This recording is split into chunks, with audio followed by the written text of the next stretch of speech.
네, 안녕하세요. 매일 아침 8시 25분 투자의 기회가 옵니다. 이강무의 광기강풍 이강무입니다. 시장이 쉽지는 않은 것 같습니다. 자이언트 스텝에 대한 발표 이후에 나스닥이 또 반등하는 모습들 때문에 어제 우리 증시에 대한 출발 긍정적이었지만은 다시 한번 미증시가 열리고 난 다음에 시장에 대한 이 긴장을 다시 한번 갖추게 되었습니다. 자, 우선은 자이언트 스텝에 대한 이 연준의 강력한 물가 대응에 대한 의지는 확인했지만 연속적인 금리 인상에 대한 과정으로 인해서 시장이 경기 침체에 대한 가능성이 생겼다라는 것에 걱정을 다시 한번 좀 키워냈습니다. 자, 전반적인 미증시에 대한 흐름과 그리고 우리 증시에 대한 예상을 한번 해보도록 하겠는데요. 자, 일단은 미증시 같은 경우에는 어제 다시 한번 다시 한번 이 급락세를 보이면서 저점 테스트를 다시 한번 갖춰야 되는 위치에 와 있습니다. 자, 우선 최근에 와서 아주 짧은 박스권을 좀 그려주긴 했었는데요. 중요한 이편성 라인대가 700포인트였습니다. 자, 그런데 오늘은 1565포인트대까지 깨지는 모습이었고요. 이 때문에 다시 한번 저점을 확인해야 된다라는 기술적 위치에 있습니다. 자, 일단 전반적으로 세계 글로벌 주요 국가에서의 금리 인상 과정이 나타나고 있는데, 자, 이 때문에 전반적으로 경기 침체에 대한, 그러니까 물가 상승은 잡아야겠지만은 소비 지출에 대한 부분들이 둔화될 수 있다라는 경기 침체에 대한 시그널을 준비하고 있는 것 같습니다. 자, 그러면 오늘 제가 준비한 키워드 시황에 관련된 내용 가지고 왔는데요. 내용 보도록 하겠습니다. 자, 오늘 제가 준비한 키워드는요, 자이언트 스텝입니다. 자, 이미 어제 이 발표 내용을 확인하셨겠지만은 이 자이언트 스텝을 통해서 물가 인상을 잡겠다는 거죠. 자, 과거에 우리가 FOMC 연준의 포지션을 보게 되면은 시장에서는 그동안의 물가 상승세에 대한 흐름들이 가파르게 진행되는 가운데 금리 인상에 대한 스케줄들이 물가의 상승에 대한 후조치로 진행이 되었었는데 그 후조치에 대한 타이밍들이 상당히 아쉬웠다. 제대로 된 물가를 잡지 못했다라는 평을 많이 받아왔습니다. 이 때문에 자이언트 스텝이라는 이야기까지 다시 한번 거론되기도 했었는데 일단은 연준의 신뢰도를 회복하기 위한 빠른 대응이었기는 했지만은 물가 상승에 대한 부담이 결국에는 시장 소비 지출에 대한 부담으로 이어질 것이다. 그리고 여기 게다가 금리 인상에 대한 내용들까지 더해졌기 때문에 소비자로 하여금 혹은 기업의 입장에서는 새로운 투자를 준비하기가 쉽지는 않다라고 이야기를 하고 있습니다. 자, 전반적으로 이 공급망 훼손에 따라서 물가 상승의 이유도 있었지만은 아직까지 그 원인들에 대한 부분들이 해소되지 않았기 때문에 전반적으로 시장의 이 공급망에 대한 훼손에 대한 원인에 대한 부분들이 봉쇄되기 전에, 그러니까 해제되기 전까지는 시장에 대한 우려감들이 있다는 거 참고하셨으면 좋겠습니다. 일단은 러시아 우크라이나 발의 이 전쟁 장기화에 대한 부분들이 좀 우려되고 있기도 한데요. 실질적으로 이 그동안의 에너지, 식량, 필수 소비재에 대한 리스크뿐만 아니라 이제는 근원 CPI에 대한 전반적인 산업에 대한 물가 상승 부담도 나타나고 있다라는 것이 시장의 특징이기도 합니다. 자, 그러면 지금 나스닥이 일단은 하락을 크게 하고 있지만은 저점에 대한 테스트를 과정을 보일 것이다라고 추측을 하고 있는데요. 자, 나스닥 지수 차트를 보고 다시 한번 코스피 지수 차트를 보도록 하겠습니다. 자, 나스닥 지수 차트를 보시게 되면요, 오전 때보다 오후 때까지 하락을 했지만은 하락에 대한 기울기가 아주 급한 모습은 아니었습니다. 그러니까 깊게 떨어지고 난 다음에 그 하방에 대해서 추가적인 하락보다는 저점을 찾으려는 과정에 있었다라고 할 수 있겠고요.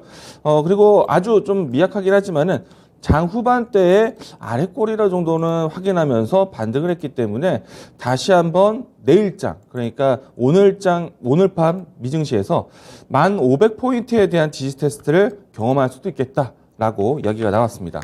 자, 일단 기술적 분석에 대한 이야기이고요. 다우존스까지 보도록 하겠습니다.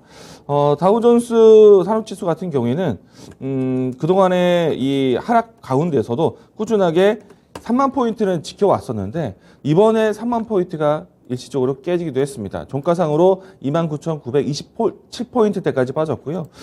상당히 오랜만에 3만 포인트가 깨지는 것이기 때문에 이 부분에 대해서 상당히 좀 기준선을 정해놓고 대응할 가능성이 있다. 일단 지금은 모든 이야기들이 악재되었던 내용들이 다 표출된 상태이고요. 여기에 대해서 시장에 대한 하락 강도가 얼마만큼인지, 저점에 대한 과정을 잡는지, 이 부분들을 좀 지켜보셔야 될 것 같고요. 자, 어제 이제 우리 증시 같은 경우에 아침에 이 시간과 그리고 개장 포인트를 두면서 이야기를 드리기도 했었는데 상승에 대한 분위기는 분명히 따라왔습니다. 오전장에 강한 분위기도 연출됐어요. 그런데 결과적으로 본다면은 플러스 0.16%. 전일 미증시가 마감했던 것을 대비해서는 우리 증시가 상당히 약하게 마감을 했죠. 자, 지수 자체는 플러스 마감했기 때문에 그래도 저점을 찾아가는 과정이다. 그동안에 하락했었던 저점은 깨지 않았다라는 측면이었는데 전일 같은 경우에는 오전적인 모습과 오후적인 모습의 분위기가 사뭇 달랐습니다. 자, 어제 제가 오전에 이런 이야기를 많이 했어요. 자, 깡통 상승이 될 수도 있다. 기술적 반등인지 아닌지를 테스트해야 된다. 미국 증시 나스닥도 높은 데서 단기간에 빠지다 보니까 낙폭과다이지 기술적 반등으로 해석할 수도 있다. 그래서 중요한 거는 알맹이가 있는지를 보자. 자, 제가 어제 이 미증시 그리고 또 코스피 지수가 출발할 때 앞서서 이런 얘기를 했습니다. 수급을 체크하자. 자, 수급이 오는지를 보자. 자, 그리고 수급이 올 수 있는 환경의 변화를 보자. 유가와 환율에 대한 변동이 중요하다라고 이야기 드렸었는데요. 자, 전일 플러스 마감한 것은 사실이었는데, 자, 그러면은 수급적인 추이도 보도록 하겠습니다. 오랜만에 외국인의 순매수세가 전환되기도 했습니다. 자, 일단 1,400억 규모로 매수가 들어오긴 했는데 아주 강력한 순매수세는 아니었다. 그동안의 연속적인 하락 매도세를 보게 된다면 깊은 매도세를 보였었기 때문에 외국인의 첫 거래일에 대해서 아직은 좀 관망할 필요가 있다. 그러면 외국인이 연속적으로 들어올 수 있는 환경인가를 따져보자라고 얘기 드렸었는데요. 이 때문에 유가에 대한 환경과 환율에 대한 환경을 보자라고 했습니다. 자, 참 다행히도 유가 같은 경우에는 장중에 하락하는 분위기가 연출됐습니다. 물론 이제 이거는 하루 더 지난 모습이고요. 어제 장중에는 하락하는 분위기, 오늘은 다시 한번 또 상승하는 분위기가 연출되고 있습니다. 그러니까 이런 분위기들을 다시 한번 따져야 되겠고, 중요한 건 환율에 대한 변동인데 어제 기준으로 보겠습니다. 자, 보시게 되면은 하락 출발을 했지만은 장중에 상승하는 분위기이다 보니까 추가적인 외국인의 순매수세가 강력하지 못했다. 외국인의 매수세가 이어지지 못했다라는 것입니다. 자, 그렇기 때문에 외국인의 순매수세가 색깔만 찍혀진 것뿐만 아니라 강력하게 코스피 쪽에 외국인의 숫자가 찍히거나 아니면 연속적인 외국인의 매수세가 이어지는지 이 부분들을 조금 더 기간을 가지고 시장을 판단해야 되지 않을까 생각이 되고요. 자, 그 기간 동안에 사실 지수 같은 경우에는 이번에 나스닥, 미증시의 모습들처럼 최근에 나왔던 저점에 대한 리스크는 사실은 좀 이탈할 가능성이 크다. 미증시에 대한 하락 과정이 좀 컸었기 때문에 우리가 그동안에 미증시 대비해서 선방했다 하더라도 오늘은 새로운 저점에 이 테스트하는 것에 대해서 불가피할 것 같다. 오늘은 장 초반에 대한 시장 분위기보다 장 후반에 오늘 나타냈던 저점에 대해서 회복하는지 그 여부를 보시고 매매 대응을 하시는 게 좋겠다라고 얘기 드리겠습니다.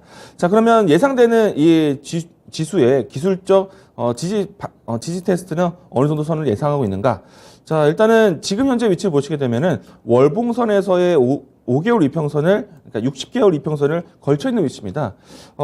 사실 이제 이 라인 때는 아주 강력한 위치는 아니었습니다.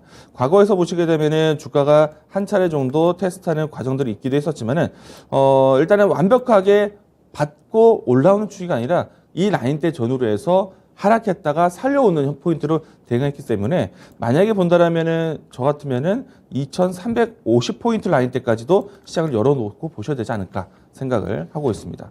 자, 일단은 월봉선이기 때문에 오늘 하루 그리고 다음 주까지 지켜보셔야 되는 내용이고요.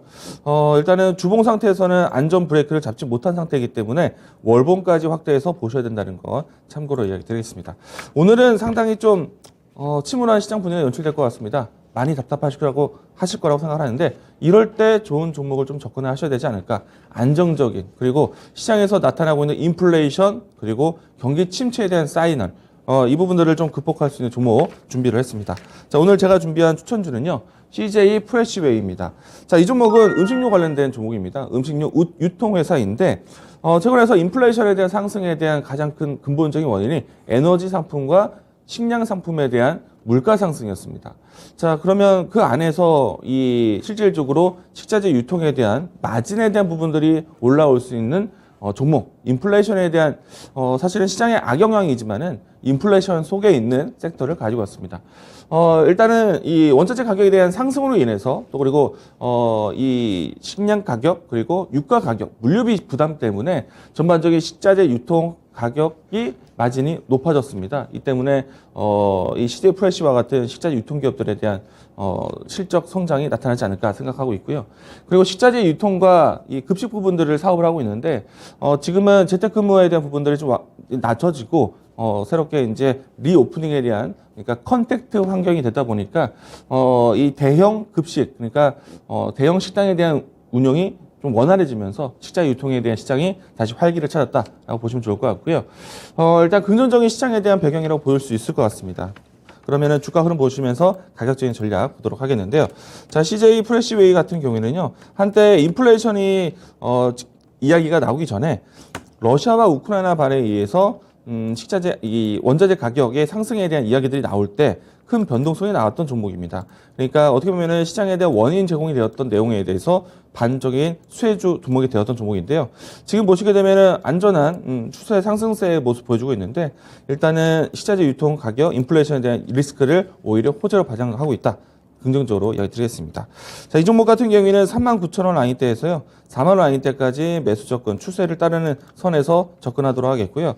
1차적인 목표가는 신고가 돌파 보도록 하겠습니다.